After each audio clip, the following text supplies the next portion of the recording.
할렐루야. 사랑하는 대강의 가족 여러분, 오늘 하루도 하나님의 말씀과 동행하는 삶이 되길 소망합니다. 오늘 함께 나눌 하나님의 말씀은 마태복음 3장 1절에서 6절 말씀입니다.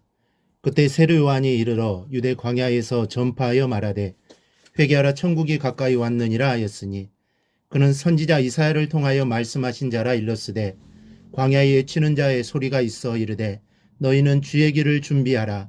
그가 오실 길을 곧게 하라 하였느니라. 이 요한은 낙타털 옷을 입고 허리에 가죽띠를 띠고 음식은 메뚜기와 석청이었더라.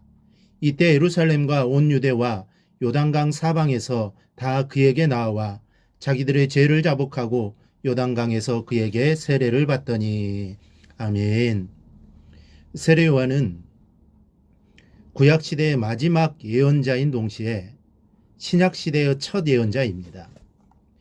구약의 마지막 선지자인 말라기에게 말씀하신 하나님은 약 400년 동안 침묵하셨습니다. 선자를 통하여 아무런 말씀도 하시지 않았습니다.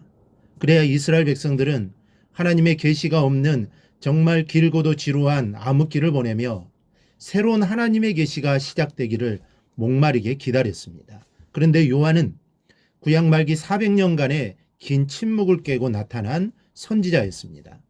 이 누가복음에는 이 요한의 출생에 대해 자세한 기록이 있습니다. 거기 보면 그의 부모 사가랴와 엘리사벳은 이미 아이를 낳을 수는 없는 나이였으나 하나님의 예정하심에 의해 천사의 예언대로 그들에게 잉태된 아기가 요한이었습니다.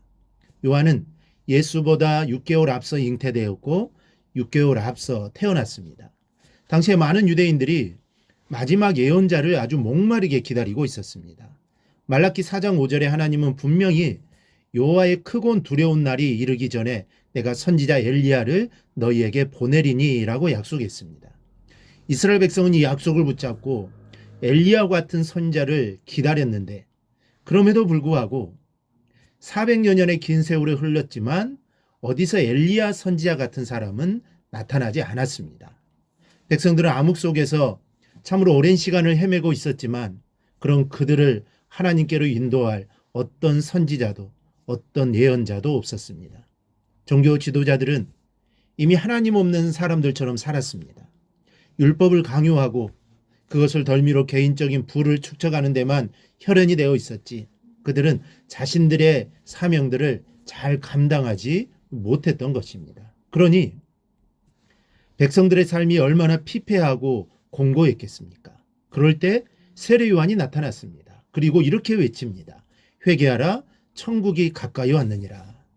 400년간의 침묵을 깬 하나님의 첫 메시지가 바로 회개하라였습니다. 그렇다면 여러분 회개가 무엇일까요? 어떤 사람들은 회개가 뉘우치는 것이라고 생각하는데 뉘우침만은 진정한 회개가 아닙니다. 진정한 회개는 과거 자신의 잘못을 뉘우칠 뿐만 아니라 하나님에 대하여 미래적으로 결단하고 그 자리에서 돌아서는 것입니다. 그리하여 지금까지 걸어오던 죄악의 길에서 발길을 돌려 이제 앞으로 하나님을 향하여 새롭게 나아가는 것입니다. 바로 이 회개의 복음이 요한이 외쳤던 것이고 하나님이 400년 만에 이스라엘에게 주신 말씀이었습니다. 그만큼 이 당시에 회개가 필요했던 것이죠.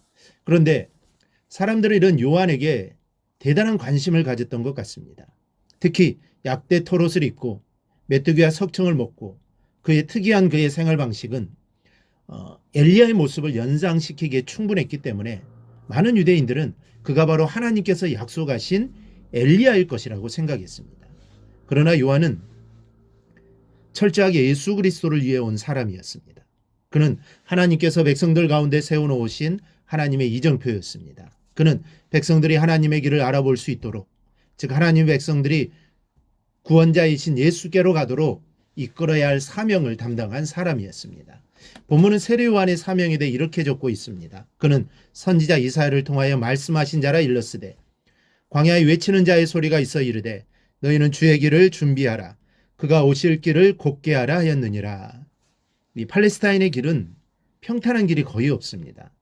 그래서 왕이 어딘가를 가려고 할 때는 반드시 왕이 갈 길을 닦는 것이 관례였습니다.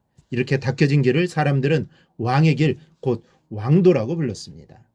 마태는 세례 요한이 바로 이와 같은 사명을 가진 사람이었음을 말하고 있는 것입니다. 이런 마테오 평가처럼 세례 요한도 백성들의 울퉁불퉁한 마음의 길을 평탄케 하여서 메시아에게로 인도해야 하는 이정표된 사명이 자신에게 있음을 알고 있었습니다.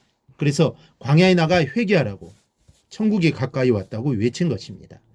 알고 있지 않았다면 자신을 따르라고 했을 것입니다. 나를 따르면 길이 있다라고 했을 것입니다. 그런데 요한은 그렇게 하지 않았습니다. 자신의 사명이 무엇인지 정확하게 알았기 때문입니다. 그래서 자신의 길이 아닌 메시아의 길을 준비했던 것입니다. 오늘 성경 본문 이렇게 끝을 맺습니다. 이때 예루살렘과 온 유대와 요단강 사방에서 다 그에게 나와 자기들의 죄를 자복하고 요단강에서 그에게 세례를 받더니 예언자의 외침을 목마르게 기다려온 사람들이 세례 요한의 외침을 듣고 자기들의 하나님 없는 것처럼 살았던 지난날의 죄를 회개하는 놀라운 역사가 나타난 것입니다. 그렇다면 우리가 오늘 이 세례 요한을 통해 배워야 할 것이 무엇입니까? 하나님은 오늘 우리에게 무엇을 말씀하고자 하십니까? 그것은 우리에게도 이 이정표의 사명이 있다는 것입니다. 우리는 물론 요한 같은 특별한 사람은 아닙니다. 너무나 평범한 사람들입니다. 우리의 모든 것을 다 내팽개치고 광야로 나갈 수 없습니다. 하루 종일 회개하라, 천국이 가까이 왔다라고 외치며 다닐 수 없습니다. 그러나 내가 어디에 있든 많은 사람들을 구원의 길로 인도하지 않으면 안 되는 이정표의 사명을 받은 사람들입니다. 그러므로 내가 어디에 있든지 이 사명을 감당하려고 노력해야 합니다. 오늘 하루도 나로 인해 다른 사람들이 예수께로 가는 이정표가 되도록 노력하십시다. 언행을 삼가고 사랑을 나누어주는 그리스도에 대한 삶을 살아갈 수 있기를 바랍니다. 세례 요한이 하나님의 이정표로서 사람들에게 잊혀지지 않는 깊은 인상을 남긴 것처럼 하나님 말씀대로 실천하며 사는 여러분의 모습이 세상 사람들의 눈에 귀한 모습으로 비춰지기를 바랍니다. 그리하여 그러한 모습으로 인해 하나님께 영광 돌리는 삶을 꼭 살아가기를 주님의 이름으로 축원합니다. 오늘 묵상한 말씀을 굳게 잡고 삶으로 실천하며 살아내는 대강의 모든 성도들이 되기를 축복합니다.